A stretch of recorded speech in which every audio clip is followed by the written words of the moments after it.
جنت کے 8 دروازے ہیں، اللہ کے حروف 4 ہیں، الف لام لام ہا، اور محمد کے بھی حروف 4 ہیں، میم ہا میم دال. تو چاہے جفت ہو یا آڈ ہو، یہ دونوں ہی اللہ کے ہیں. اسی طریقے سے ہماری جو نمازوں کی فرض رکعتوں کی جو تعداد ہے، مغرب کو چھوڑ کے ساری ایون ہے، 2 فجر کے، 4 ظہر کے، 4 عصر کے اور 4 عشاء کے. تو بہرحال وطر اللہ تعالیٰ کو اس حوالے سے پسند ہے کہ اللہ تعالیٰ خود بھی طاق ہے اور طاق سے محبت کرتا ہے. اچھا، اب جامعہ ترمذی میں انٹرنیشنل نمبرنگ کے مطابق ایک حدیث ہے 3507، جس میں 99 نام گنوائے گئے ہیں. سیدنا ابو ہریرہ رضی اللہ تعالیٰ عنہ سے روایت ہے، اور اسی روایت کو پکڑ کر جو ہمارے قرآن پاک پاکستان سے پرنٹ ہوتے ہیں، انہوں نے وہ چھاپ دیے ہوئے نام 99. قرآن کے شروع میں 99 نام اللہ تعالیٰ کے، اور قرآن کے اینڈ پہ نبی صلی اللہ علیہ وسلم کی طرف 99 نام انہوں نے منسوب کیے ہوئے ہیں.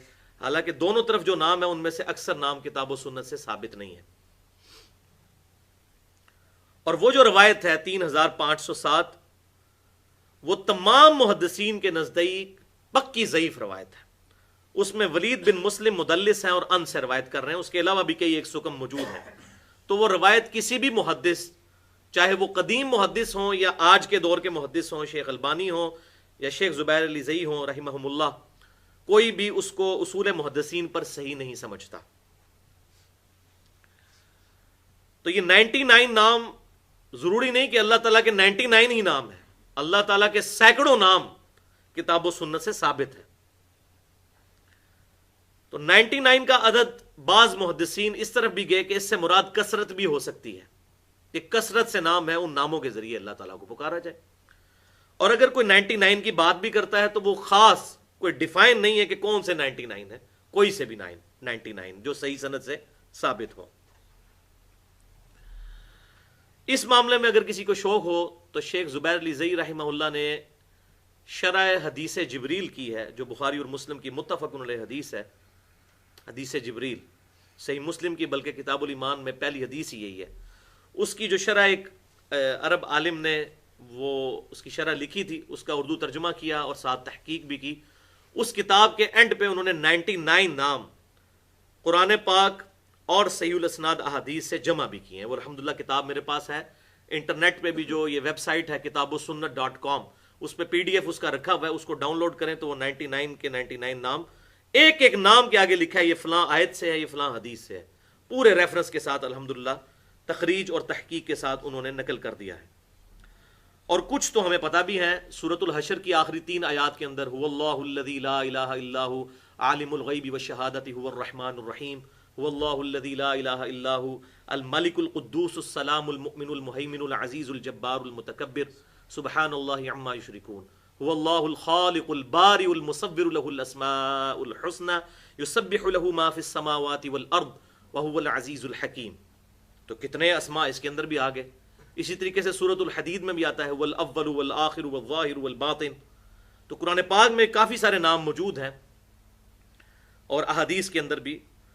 تو یہ 99 سے زیادہ بن جاتے ہیں. اب رہا مسئلہ یہ جو قرآن پرنٹ ہوتے ہیں اس کے اندر جو نام لکھے ہوئے ہوتے ہیں اللہ تعالیٰ کے اور نبی صلی اللہ علیہ وسلم کے، تو ان میں سے کئی ایک نام ثابت ہی نہیں ہے.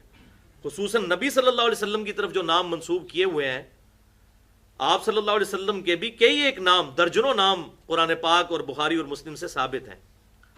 لیکن یہ جو حروف مقطعات کے ساتھ سلوک کیا گیا، یاسین، طٰہٰ، حامیم، جس کا ترجمہ بتایا ہی نہیں گیا، وہ پکڑ کر نبی صلی اللہ علیہ وسلم کے مبارک ناموں میں لکھ دیا ہوا ہے. اور ایون ہمارے تو سب کانٹیننٹ میں، انڈیا، پاکستان اور بنگلہ دیش کے اندر لوگوں نے نام اپنے بچوں کے یاسین رکھے ہوتے ہیں. کئی لوگوں کے نام ہے یاسین، حالانکہ اس کا مطلب ہی پتہ نہیں. جب مطلب پتہ نہیں تو اس کا نام کیسے رکھا جا سکتا ہے؟ تو یہ بہت کریٹیکل ایشو ہے اس حوالے سے.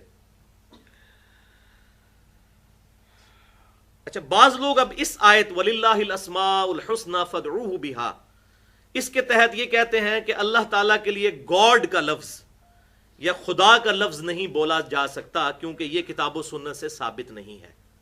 تو یہ بات یاد رکھیے، یہ اللہ تعالیٰ کا ہم نے کوئی اسم نہیں رکھا، بلکہ اللہ تعالیٰ کے ناموں کی ٹرانسلیشن کی ہے اور اس کو سمجھانے کی کوشش کی ہے. نام اس کا گاڈ نہیں رکھا. اب ایک انگلش جاننے والے کو بتانا پڑے گا گاڈ، فارسی جاننے والے کو خدا بتانا پڑے گا. لہذا اس حوالے سے میں سمجھتا ہوں کہ مولانا مودودی رحمہ اللہ نے جو ترجمہ کیا وہ سب سے بیسٹ ہے. لا الہ الا اللہ کا انہوں نے ترجمہ کیا ہے اللہ کے سوا کوئی خدا نہیں، یعنی الہ کی ٹرانسلیشن انہوں نے خدا کی ہے، کیونکہ فارسی لینگویج میں جس کو پوجا جائے اس کو کہتے ہیں خدا، سب سے سپریم جو ہے اس کے لیے خدا کا لفظ. تو انہوں نے اللہ کا نام بھی چینج نہیں کیا، اللہ کے سوا کوئی خدا. کیونکہ ڈاکٹر ذاکر نائک نے similarities between Hinduism and Islam, similarities between Christianity and Islam, اس میں یہ بات کہہ دی کہ اگر کوئی شخص اللہ تعالیٰ کے لیے وشنو کا لفظ استعمال کر لے سنسکرت زبان میں تو ہمیں کوئی اعتراض نہیں ہے. اسی کی عربی میں ٹرانسلیشن ہے رب، انگلش میں سسٹینر، اردو میں پالنے والا. تو اب رب کا ترجمہ جب ہم کرتے ہیں پالنے والا، تو ہمیں کوئی یہ اسماء و صفات کا مسئلہ بنا لے گا ہمارے ساتھ کہ ہم نے اللہ کے اسماء کو گھڑ لی ہیں. تو ڈاکٹر ذاکر نائک نے کوئی غلط بات نہیں کی ہے کہ اگر کوئی وشنو یا بھگوان یہ لفظ استعمال کر لیتا ہے اس سے ہمیں کوئی اختلاف نہیں ہے. ہاں اس کی انٹرپریٹیشن اگر کوئی غلط کرتا ہے اس سے اختلاف ہو سکتا ہے. وہ تو اللہ تعالیٰ کے جو نام قرآن میں آئے ہیں ان کی بھی کوئی غلط انٹرپریٹیشن کرتا ہے تو ہم تو اس سے بھی اختلاف کریں گے. تو الفاظ یہ ساری زبانیں سورۃ الحجرات پڑھ کے دیکھیں، اللہ تعالیٰ فرماتا ہے ہم نے تمہیں مختلف قبائل کے اندر اور زبانوں کے اندر بانٹ دیا ہے تاکہ تم آپس میں ایک دوسرے کی پہچان رکھو. سنسکرت بھی اللہ کی زبان ہے، عربی بھی اللہ کی زبان ہے، ہیبرو عبرانی بھی اللہ کی زبان ہے، اردو بھی اللہ کی زبان ہے، انگلش بھی اللہ کی زبان ہے. قرآن عربی میں نازل ہوا، اس سے پہلے کتنی کتابیں عربی میں تو نازل نہیں ہوئی ہیں. تو اس میں کوئی جھگڑا نہیں کرنا چاہیے. لہٰذا اس معاملے میں میری جو رائے ہے وہ شیخ زبیر علی زئی رحمہ اللہ کے ساتھ ہے. انہوں نے میرے کوسچن آنسر سیشن جو ریکارڈنگ ہے 35 سوالات، اس میں انہوں نے یہ بات کلیئر کٹ کہی ہے کہ اگر کوئی اللہ کے لیے خدا یا گاڈ کا لفظ بولتا ہے تو بالکل جائز ہے. بلکہ ان کا موقف یہ تھا کہ اس پہ اجماع ہے امت کا. اور شاہ ولی اللہ دہلوی رحمہ اللہ نے جو ترجمہ کیا تھا قرآن پاک کا فارسی میں، انہوں نے اللہ کا ترجمہ خدا ہی کیا تھا، لیکن بعد میں جب لوگوں نے چھاپنا شروع کیا تو وہ اپنی طرف سے اس کو چینج کر دیا اور اس کو جہاں جہاں وہ تھا وہ اللہ لکھنا شروع کر دیا. تو اس معاملے میں مولانا مودودی رحمہ اللہ کا ترجمہ سب سے بیسٹ ہے، اللہ کے سوا کوئی خدا نہیں.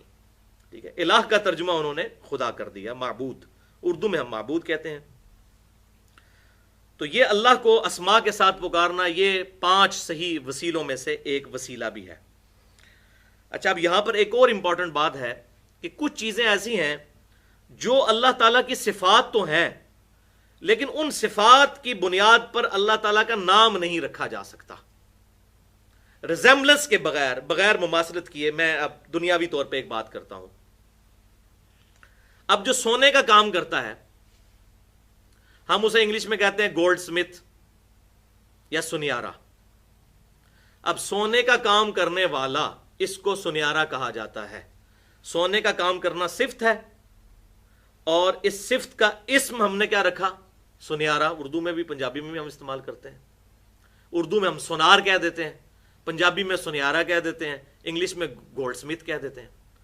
اسی طریقے سے اللہ تعالیٰ کی جتنی صفات ہیں نا ان کے اگینسٹ نام نہیں رکھے جا سکتے، ان کو صفات ہی رہنے دیا جائے. اور اس کے برعکس اللہ تعالیٰ کے جتنے نام ہیں ان کے اگینسٹ صفات رکھی جا سکتی ہیں. اب مثلا اللہ تعالیٰ سورہ السجدہ میں ارشاد فرماتا ہے آیت نمبر 22 میں، بسم اللہ الرحمن الرحیم، انا من المجرمین منتقمون، بے شک ہم مجرموں سے انتقام لینے والے ہیں.